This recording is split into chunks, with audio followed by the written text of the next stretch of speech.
Hi everyone, and thanks so much for joining the latest travel news webcast. Today we're joined by Bernard Carter, who is the Senior Vice President and MD EMEA for Oceania Cruises. We're going to be talking about the state of the cruising industry and what is needed for this industry to restart. Thanks for joining us today, Bernard, and maybe you could tell us a little bit about your screen background to start. Morning, Sarah. Good morning, everybody, and thank you for having me on today. Yes, this is, I'm actually on board, virtually, of course, the beautiful Serena, one of our re-inspired ships, the R-class ships. They've all had around about $30 million spent on them, on each ship, and they've transformed them into an absolute delight. I have to say, it's like being in board a private exclusive members club when you go on board. And this is just one of the many beautiful public areas that we have. Wonderful, great. Well, let's have a chat about sort of the cruising industry as it is now. We know that things are very up in the air at the moment, particularly when it comes to cruise ships.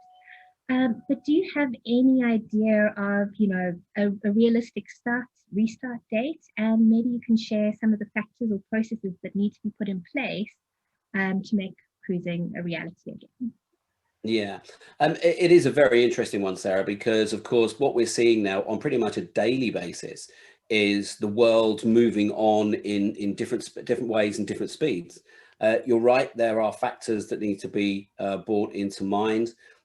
You've got ports that need to be opening, aircraft need to be flying, governments need to be allowing travel. At the moment in the UK, travel is still currently banned, but that's going to be changing fairly soon. And I think that the rollout of the vaccines will play a big part. And also, when you look at the government positioning, they are the key to all of this. So once things start opening up, then you'll see a quick ramping through to bringing things back online. What I would say, though, is in the meantime, we as an industry have been working very hard. We've submitted a 65-page document containing 74 points to the CDC in the US. And that basically has been accepted in principle by them. There are very positive talks going on. They've already lifted the no sail order, and there are a number of criteria that need to be met in order to get back in the waters. But again, we as cruise lines, we're waiting for the right time. And we're Norwegian Cruise Line Holdings. We're actually planning a great deal behind the scenes. Oceania in particular, I'm pleased to say that the onboard experience, I'm very confident will be very close to what it normally is. And certainly in today's normal, it will be more than acceptable. And also you still have that beautiful personal feel about it. Okay, but on the subject of getting back in the water, I was reading recently that your 2023 Around the World in 180 Days cruise sold out in one day. So it was a world cruise, and every single cabin sold out within 24 hours. And 2023 is quite far out when it comes to planning. And hopefully COVID will be a thing that we've learned to live with effectively at that point. I do think it says a lot for demand for travel and sort of that pent-up cabin fever that everybody's feeling. So maybe you could tell us a little bit more about this itinerary and why it works so well to entice clients to book in such a rush. And, what is your perception of the pent-up demand for cruising specifically at this time? It's amazing, when you consider the challenges that we're all facing right now, it's testament to the support and loyalty of our past guest community. Also, we're seeing a large number of new guests coming to Oceania Cruises, and it's the itineraries, it's the ships, it's the operation and the reputation that we have, driven primarily by our onboard staff. The crew are absolutely amazing. But we launched our summer 22 season about a month ago, and we had a record launch there. And just about 10 days ago, 2 weeks ago now, we launched our Around the World itinerary that you mentioned, mainly 180 days, but people could bolt it on to do a 218-day sailing. Wow. It's a stunning itinerary. It's a beautiful itinerary. It's no wonder it sold out so quickly. It starts, the San Francisco is the 180 days, but they can bolt on Miami and New York either end. But it comes down the coast of California, down the west coast of South America before going into Antarctica. So it's Drake Passage, Half Moon Island, and then it comes up the east coast of South America before coming across to Africa.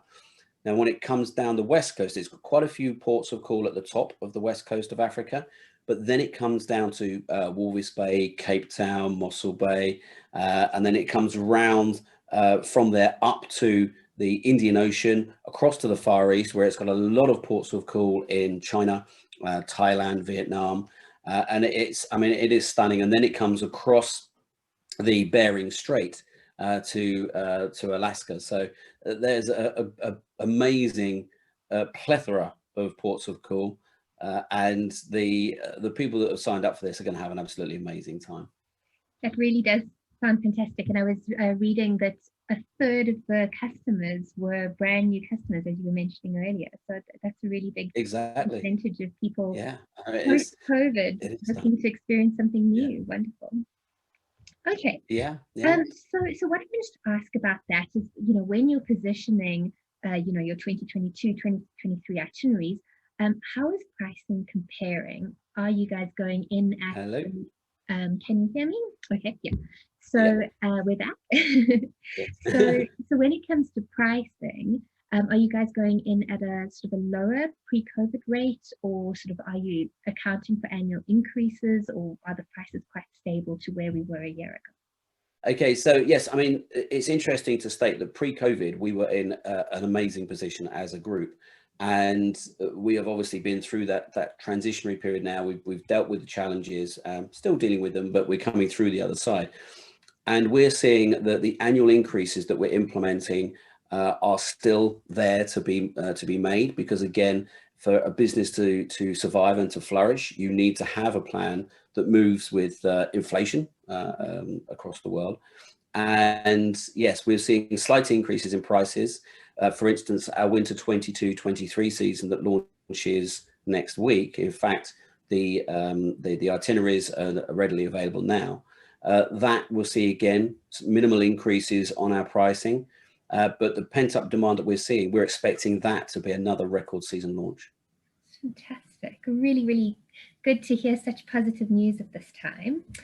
Okay, and then last question, as we were mentioning before we sort of started recording, I'm based in Johannesburg and we're talking to South African travel agents. And in the last sort of 2 months, we've seen airlines cutting, flights to South Africa, and a lot of countries, not wanting South Africans to come because of the new strain that was first identified here. And so, are there any plans in place? Do you think South Africans will be allowed to join your cruises down the line? And what do we need to reopen our market to letting the world accept us again? Yeah, and again, we've had a variant in the UK as well, and we saw the whole thing closing down on us. I think the thing to bear in mind with this is it's about patience, tempered with some optimism as well, because what we're looking at is the situation here and now. We see that it actually expands quite rapidly, but if it's contained, then it contracts in a similar fashion. And we're looking at not bringing the ships back today or tomorrow or next week. So we're going to be bringing the ships back when the world is a safer place to travel in. And we're already hearing countries that are saying that they need a vaccine passport for people to enter those countries. So, if you're having different countries with these vaccine practices in place and the policies, then the same would apply regardless of where people are coming from around the world. So I'm confident, and yes, I personally would love to welcome the South Africans back as soon as we're ready, because some of my favorite people are South African. We have a great time. I know the South African mentality is a very positive one, and great sense of humor as well. So yeah, personally, I can't wait to get South Africans back on our ships. And I believe that obviously with the way the world's moving and the developments that are being made, that they'll be in with everybody else, and it'll be dealt with as a single policy when we do actually get back to sailing. Great. Well, that gives us some hope down here. Brilliant. Well, Bernard, thank you so much for talking to us today. And yeah, we'd love to stay in touch. And thank you for joining our Travel News webcast.